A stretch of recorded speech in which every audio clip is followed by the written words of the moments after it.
gota, ¿ya? Y la gota no era una enfermedad metabólica. La gota era una enfermedad autoinflamatoria, secundaria. El fenómeno primario era la autoinflamación. Era una enfermedad autoinflamatoria en la que el inflamasoma se activaba, ¿verdad? ¿Qué inflamasoma era? El nucleótido rico en leucina, tipo 3, ¿verdad? Entonces, este es nuestro paciente que habíamos puesto como ejemplo. 3 semanas o 4 semanas después estaba con hiperuricemia. Entonces, a este paciente estaba con diuréticos. Teníamos que cambiarle el antihipertensivo porque los diuréticos producían mayor crisis de gota porque empezaban a competir con el ácido úrico a nivel renal, o sea, evitaban la eliminación del ácido úrico y por lo tanto generaban más crisis. El alcohol, todo tipo de bebida alcohólica, en especial la cerveza, producía gota. Toda bebida alcohólica, ¿verdad? Entonces lo que había que hacer era controlar la recurrencia y tratar. 6 meses después del primer ataque, había tenido 4 ataques gotosos. O sea, este paciente definitivamente tenía indicación de hacer terapia sostenida, continua. Había respondido bien a los antiinflamatorios y fíjense, era hiperuricémico. Entonces había que tratar la hiperuricemia. Entonces la pregunta acá clave es un paciente que produce exceso de ácido úrico o tiene una subexcreción de ácido úrico. Y para eso uno tiene que hacer una niveles de ácido úrico en orina de 24 horas, ¿verdad? Ácido úrico de más de 700 en orina, 700 a 1000 miligramos en orina de 24 horas, significa que el paciente tiene sobreproducción de ácido úrico. La gran mayoría de los pacientes no produce exceso de ácido úrico. Solo un 10% de los pacientes tienen aumento de producción de ácido úrico. ¿Qué condiciones producen elevación de producción de ácido úrico?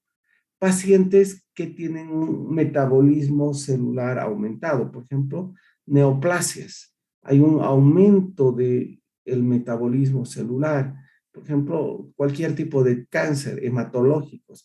Hay una gran proliferación y muerte celular y por lo tanto gran producción de purinas y después ácido úrico.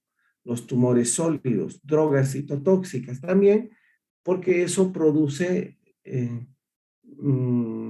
gran lisis de los tumores y gran producción de purinas.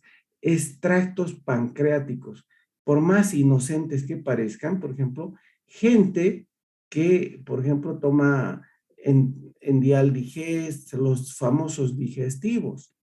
Entonces están bien, farrean, tienen su crisis de gota y como han farreado, han comido y mucha carne, toman además su digestivo, les duele la cabeza, toman vitamina D, o sea, es una bomba de tiempo. Fíjense, los extractos pancreáticos aumentan la producción de ácido úrico, igual que el complejo B. La vitamina B12, muchachos, no sirve para la neuralgia o la neuritis. Y acá sirve para la caspa, la melancolía, para la depresión, sirve además para la impotencia sexual, la frigidez de la mujer, sirve para todo. Paola Noelia Herbas Barrios, a ver, prende tu cámara, ya que...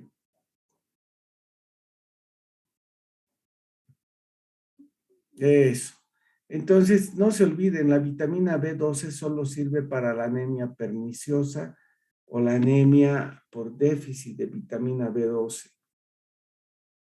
Y acá ponen para todo. Y en realidad siempre ponen con corticoide, ¿verdad? Pero los pacientes acá le exigen al médico colocarse el complejo B. Entonces, muchos pacientes les van a llegar con crisis de gota. ¿Por qué? Porque se están colocando complejo B. Entonces, lo primero que uno tiene que hacer es ver qué cosa le está desencadenando la crisis gotosa. ¿Ya? Alejandra, prende tu cámara. Entonces, ¿será que está tomando extractos pancreáticos? ¿Será que está bebiendo alcohol? ¿Será que está con diuréticos? ¿Será que está con vitamina B12? Alejandra, otra causa de sobreproducción de ácido úrico, obviamente, es la obesidad. Alejandra, Estoy con cámara, doctor. eso está bien. Pucha, ultrafiltrada, pero súper bien, Ale. Ya, la psoriasis también, una enfermedad en la que existe mucha, ¿qué se llama? Mucha proliferación celular a nivel de la piel, produce aumento de ácido úrico, la necrosis tumoral en pacientes quemados, por ejemplo, paciente séptico, el ayuno prolongado, ¿ya? Miren, el 90% de los pacientes tienen subsecreción de ácido úrico. ¿Quiénes tienen subsecreción de ácido úrico? Pacientes que tienen menos de 700 miligramos en orina de 24 horas. Ejemplo, pacientes que tienen, por ejemplo, disminución de la función renal, un defecto tubular, por ejemplo, al problema de acidosis tubular, personas que usan diuréticos, por eso a nuestro paciente había que quitarle el diurético, personas que usan aspirina a dosis bajas, entonces hay que quitarle el ácido acetil salicílico al paciente cardiópata, habrá que darle clopidogrel, paciente que está, por ejemplo, con tratamiento antituberculoso, piracinamida, etambutol. Hay que tener cuidado si viene con crisis de artritis. ¿Por qué? Porque puede ser una gota.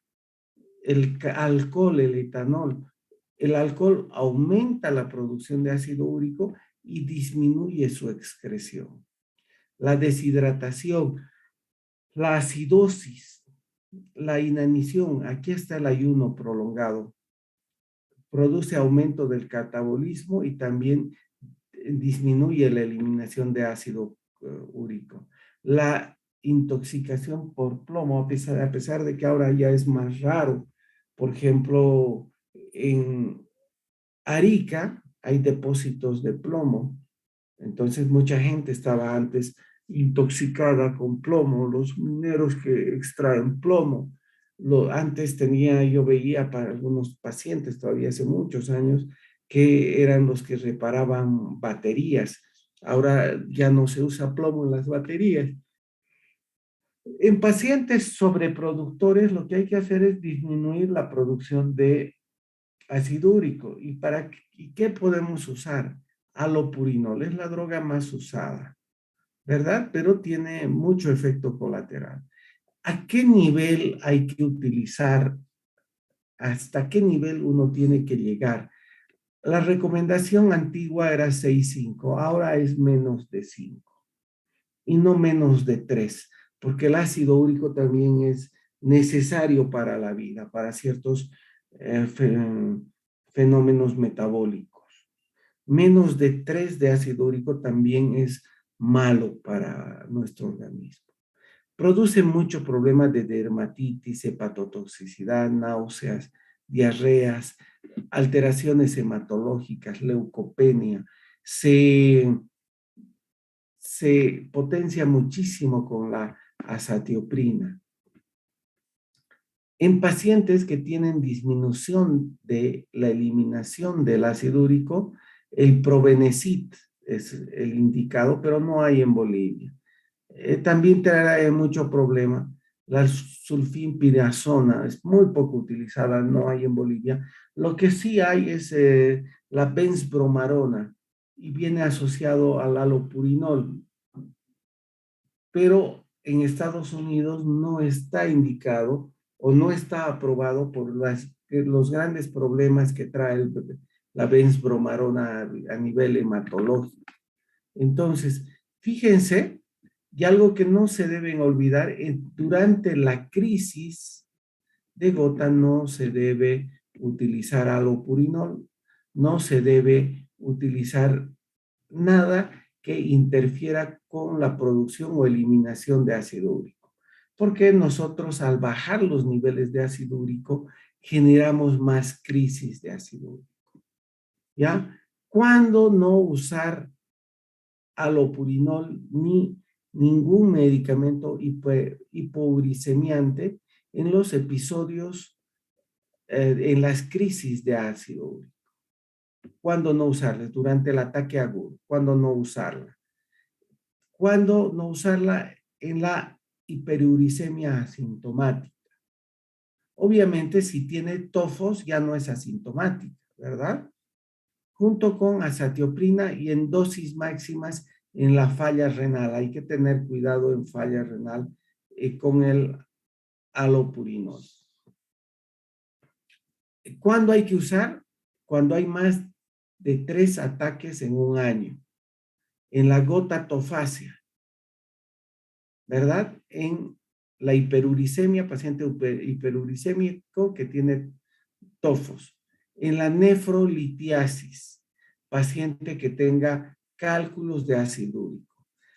Antes de empezar el tratamiento con ácido, antes de empezar a bajar el ácido úrico, siempre hay que utilizar colchicina, siempre. ¿Por qué se usa colchicina, Alejandra? ¿Qué acción tenía la colchicina que no tiene los otros medicamentos? Estabiliza el inflamasoma, ¿verdad? Sí, doctor. Actúa a nivel del inflamasoma, inhibe el inflamasoma, evita la reacción inflamatoria del inflamasoma.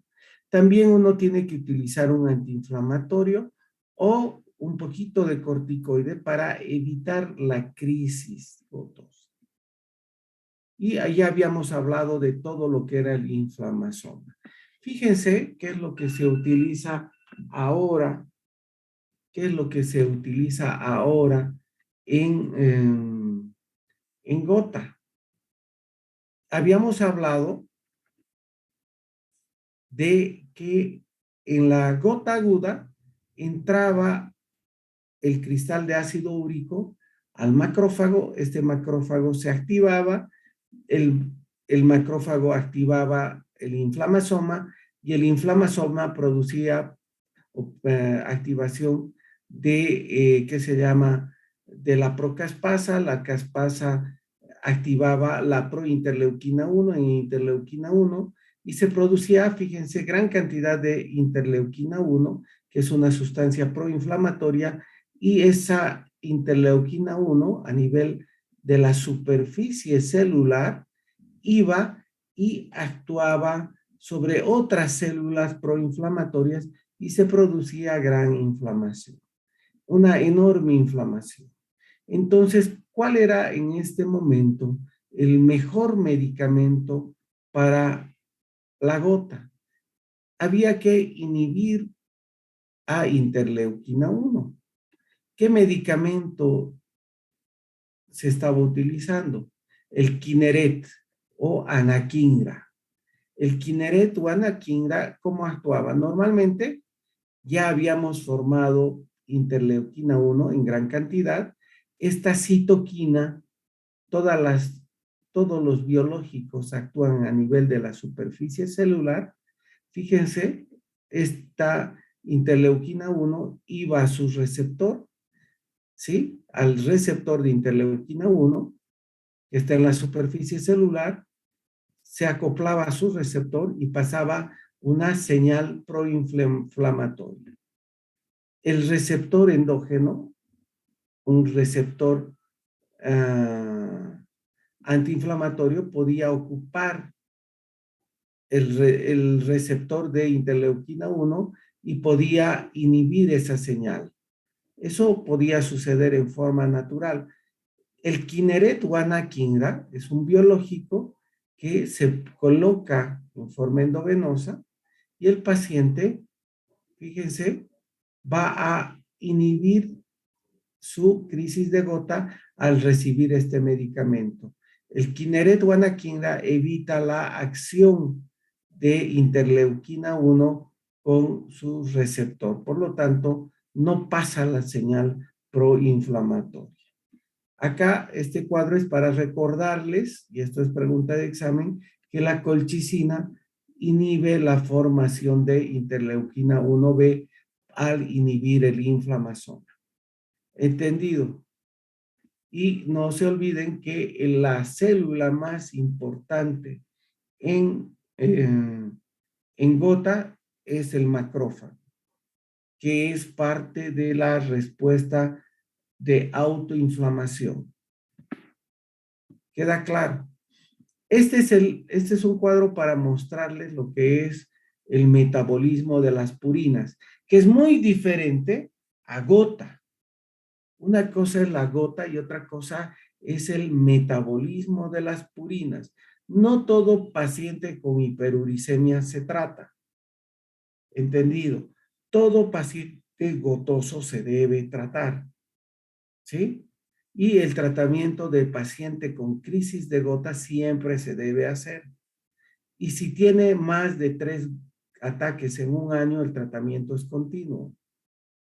¿Sí? No todo paciente gotoso con crisis de gota va a tener hiperuricemia. ¿Les queda claro? Adriana, Alejandra, Torrico, de las Mercedes. Sí, doctor, está claro. Estás medio dormida todavía, Alejandra. No, doctor, estoy atendiendo. Ya. Fíjense, estos son los nucleótidos de purina que provienen del metabolismo de las proteínas, ¿verdad? Las purinas se transforman en santinas y las santinas, por la santinoxidasa, se van a convertir en ácido úrico. Y el ácido úrico, ¿ya? Vamos a tener 3 lugares de excreción de ácido úrico. Por el riñón se va a producir glucosuria, hay una excreción por el tracto urinario y hay una parte del ácido úrico que va a quedar en la circulación. Una parte, no, acá en realidad el ácido úrico por esta enzima, la lantoína, por la uricasa, se puede convertir en alantoína y puede ser eliminado de nuestro organismo por vía intestinal, pero nosotros no tenemos uricasa y por lo tanto no podemos transformar nuestro ácido úrico en alantoína, que es una sustancia muy soluble que se puede eliminar muy fácilmente. Por lo tanto, vamos a tener, cuando producimos mucho ácido úrico o no podemos eliminar, vamos a tener mucho ácido úrico a nivel de la circulación. Y este es nuestro problema como especie humana. Vamos a tener un problema en la excreción renal y vamos a tener mucho ácido úrico circulando. Entonces vamos a tener que actuar a nivel de la santinoxidasa para transformar este ácido úrico, para poder metabolizar mejor el ácido úrico. Para eso está el alopurinol y el flebuxostal y el oxipurinol. Acá actúa a nivel de la santinoxidasa estos medicamentos. ¿Sí? A este nivel actúan los úricos, los subsecretores de ácido úrico. el probenecid, la benzbromarona, etcétera, etcétera, tratan de aumentar la excreción por el riñón. ¿Les queda claro? Y acá tenemos el problema. Cuando hay un exceso de ácido úrico circulante, vamos a tener los depósitos de ácido úrico muy altos y esos depósitos se van a transformar en tofos. Y esos tofos van a producir activación y ese exceso de ácido úrico van a tratar o van a producir activación del inflamasoma y van a producir una crisis gotosa. Y cuando hay una crisis gotosa vamos a utilizar antiinflamatorios no esteroideos o vamos a usar corticoides, vamos a usar colchicina siempre, siempre en toda crisis de gota, a no ser de que el paciente sea alérgico o tenga una arritmia cardíaca, o vamos a usar inhibidores de la interleuquina 1 como el anakinra. ¿Entendido? Pero, ¿qué es lo que uno hace ahora con un paciente hiperuricémico con gran cantidad de tofos, esos tofos deformantes que a veces nos hacen confundir con crisis gotosa? Lo que usamos es la rasburicasa o pegloticasa, que es una que se llama uricasa recombinante.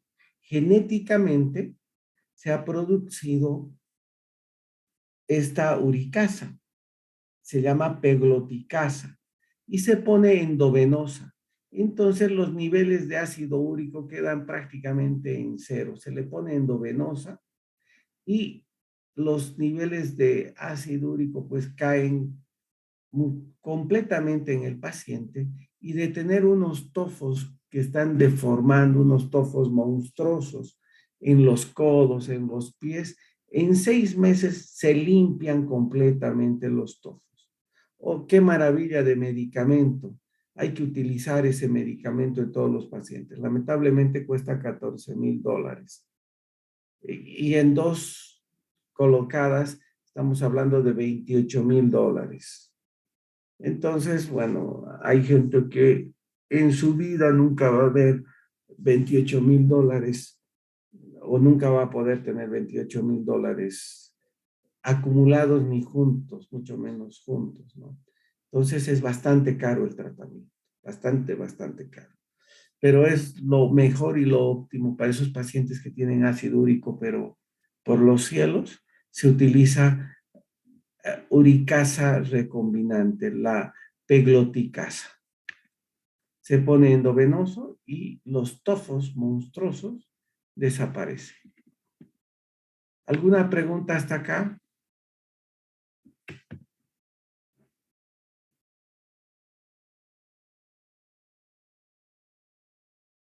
Adriana Alejandra, No, doctor, estaba claro todo. ¿cuándo damos el parcial? Em, Ahorita le confirmo, doctor. Confírmame. Vamos a seguir la clase, 13 de diciembre, doctor. el parcial. Sí, doctor, 13 de diciembre. Sí, doctor. Vamos a hablar bien en fácil y rapidito de todo lo que es nefrología, porque para hablar de vasculitis y para hablar de lo que es lupus tenemos que entender esto, ¿ya? Cuando uno habla de falla renal, muchachos, habla y le llega a uno un paciente de emergencia, uno no sabe si es una falla renal aguda o es una falla renal crónica. Entonces tiene que llamar o tiene que asumir que tiene una falla renal aguda sobre una crónica o es simplemente una falla renal aguda. Y la clasificación de Rifle, la de Akin y la de Cádigo, lo único que hacen es ver y predecir la la probabilidad de falla a largo plazo y la gravedad, pero no nos dan el mecanismo fisiopatológico por el cual se está produciendo la falla renal. Y esta todavía sigue siendo la clasificación fisiopatológica de la falla renal. Fíjense, es prerrenal, posrenal y la renal. Y algo que nunca se deben olvidar, que la falla prerrenal, la posrenal, siempre van a desencadenar en una falla renal. ¿Sí? La falla prerrenal se produce por hipoperfusión. Hipoperfusión por hipovolemia, vasoconstricción, vasodilatación sistémica, que va a producir una hipoperfusión a nivel del glomérulo, por bajo gasto cardíaco, esto va a producir oliguria, y cómo se va a ver clínicamente por una orina concentrada y una osmolaridad urinaria aumentada. ¿Sí? Y va a haber un sodio urinario, también el sodio urinario va a estar aumentado. ¿Por qué? Porque el paciente va a empezar a concentrar la orina. ¿Queda claro?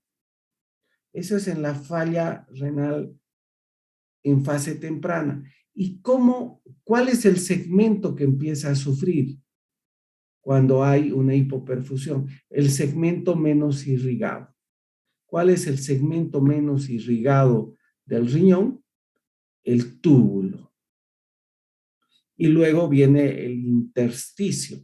Por lo tanto, la falla prerrenal, ¿sobre qué parte del riñón va a repercutir? Sobre el túbulo intersticio. ¿Entendido? Principalmente el túbulo. ¿Ya? La falla postrenal, ¿qué va a producir? Obstrucción. Y esa obstrucción puede ser desde el mismo túbulo, donde hay depósito de cristales, por ejemplo, cristales de ácido úrico cuando hay una lisis tumoral enorme, o cuando hay una rhabdomiolisis, hay pigmentos de mioglobina, o al final una hiperplasia prostática o una estenosis ureteral, o una vejiga neurogénica, etcétera, etcétera. Hay muchas causas para obstrucción, ¿verdad? ¿Y cómo se traduce? Una oliguria y una anuria. ¿Y qué va a producir la obstrucción? Un aumento de presión a nivel de ¿qué? Del túbulo. Y el aumento de la presión que va a producir una isquemia del túbulo y sobre todo del intersticio. Y por lo tanto, ¿sobre qué va a repercutir la falla postrenal? Sobre el parénquima renal. Los dos van a producir un daño a nivel del parénquima renal. ¿Qué parte del parénquima? Túbulo intersticio. Cuando uno mejora esta falla prerrenal o esta falla postrenal, mejora ese daño a nivel del parénquima, a nivel del túbulo intersticio. Por eso se produce la poliuria posobstructiva o la poliuria post falla prerrenal. ¿Por qué? Porque se ha dañado, ¿qué cosa? El túbulo intersticio. Fíjense, cuando hablen de daño del riñón, siempre dividan en dos cosas. El riñón tiene dos segmentos que funcionan absolutamente separados para efectos didácticos. Cuando empiecen a pensar en riñón, piensen en glomérulo y piensen en túbulo intersticio, como dos cosas separadas. Casi el 95% de las patologías van a dañar o glomérulo o túbulo intersticio. No dañan las dos cosas. Lupus, ¿qué va a dañar? Glomérulo. Sjögren, ¿qué va a dañar? Túbulo intersticio. La falla prerrenal, ¿qué daña? Túbulo intersticio. La posrenal, túbulo intersticio.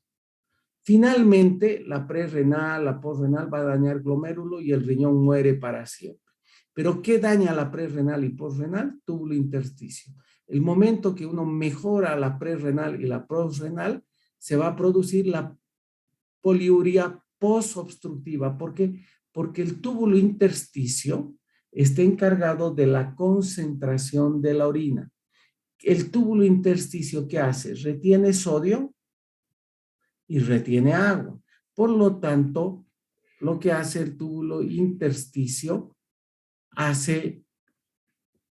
lo que hace es concentrar la orina. ¿Qué característica tiene la falla túbulo intersticial? Son orinas diluidas, isostenúricas, son como agua. El paciente orina 10 veces en el día, 10 veces en la noche, un poquito más en la noche, a diferencia del paciente cardiópata que orina más en la noche porque se echa en la noche y en la noche, ¿qué se llama? Inhibe el sistema renina-angiotensina-aldosterona y empieza a orinar en la noche. Mientras el paciente nefrópata orina igual en el día y en la noche. ¿Por qué? Porque su túbulo intersticio no es capaz de concentrar la orina y es como una manguera. Entra líquido y sale líquido por la orina sin concentrar la orina. ¿Les queda claro? ¿Les queda claro? Entonces, fíjense, el 10% de las nefropatías túbulo-intersticiales son problema del intersticio. ¿Cuál es la causa más frecuente de problema intersticial? Los analgésicos. Por ejemplo, el paracetamol, medicamentos. ¿Y qué uno va a encontrar en la orina? Leucocitos. ¿Y qué tipo de leucocitos? Eosinófilos. ¿Entendido? Y a nivel tubular, ¿cuál es la causa más común de daño tubular? La isquemia, de tipo prerrenal o por aumento de la presión en la postrenal. ¿Entendido? Otra causa, toxinas. Por ejemplo, los antiinflamatorios no esteroidales en falla aguda. ¿Entendido? Entonces, este es el fallo túbulo intersticial. Hay alteración en la concentración de orina, en la retención de sodio y agua. El sodio urinario es muy bajo a diferencia de la falla renal en etapa temprana. ¿Les queda claro? Y cuando mañana vamos a hablar de la falla glomerular, porque eso se relaciona directamente con lo que es nefropatía lúpica que tenemos que hablar. ¿Entendido? ¿Alguna pregunta más? Entonces, uno va a hablar de las glomerulonefritis. Y las glomerulonefritis, muchachos, van a ser de dos tipos. Glomerulonefritis con poco complejo inmune, o sea, por hipersensibilidad tipo 2, o glomerulonefritis por complejo inmune. Las por complejo inmune van a tener disminución de complemento, porque estas son hipersensibilidades tipo 3. Entonces, las glomerulonefritis, ¿qué van a tener en el sedimento de orina? Hematuria, proteinuria, cilindruria. Las glomerulonefritis dan el síndrome nefrítico, con hipertensión, proteinuria, hematuria, cilindruria. Este es el síndrome nefrítico. Pausi inmune, por ejemplo, las vasculitis ANCA positivo. Por complejo inmune, la glomerulonefritis postestreptocócica, la glomerulonefritis por lupus. Glomerulonefritis es igual a vasculitis renal. ¿Sí? Las vasculitis de vaso pequeño dan glomerulonefritis. Las vasculitis también, el glomérulo puede ser dañado sin que sea dañado el vaso sanguíneo en sí. simplemente cuando es dañada la membrana basal. Cuando la membrana basal es dañada sin que sea dañado el vaso sanguíneo, ahí se va a producir el síndrome nefrótico. Y hay dos tipos de daño, básicamente, cuando se daña, cuando hay proteinuria pura. Uno, la nefropatía por cambios mínimos, que es cuando se daña el podocito, y cuando se daña la membrana basal, se produce la nefropatía membranosa, porque se daña la membrana basal. Este es el síndrome nefrótico. Solo van a tener proteinuria con más de 3 gramos. Entonces, cuando hablen de daño glomerular, van a hablar de glomerulonefritis y de daño a membrana basal.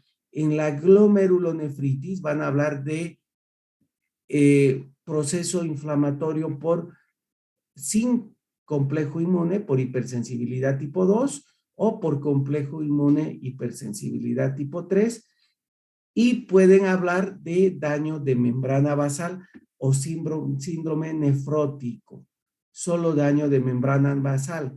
Y acá hablamos de síndrome nefrítico. ¿Les queda claro? A esto se reduce lo que es nefrología.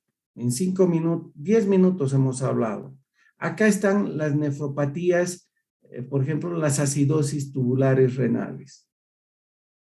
Si entienden esto, van a poder poner detalle a nefrología, ¿ya? Listo, muchachos, nos vemos. Adriana Alejandra Torrico, ¿qué eres?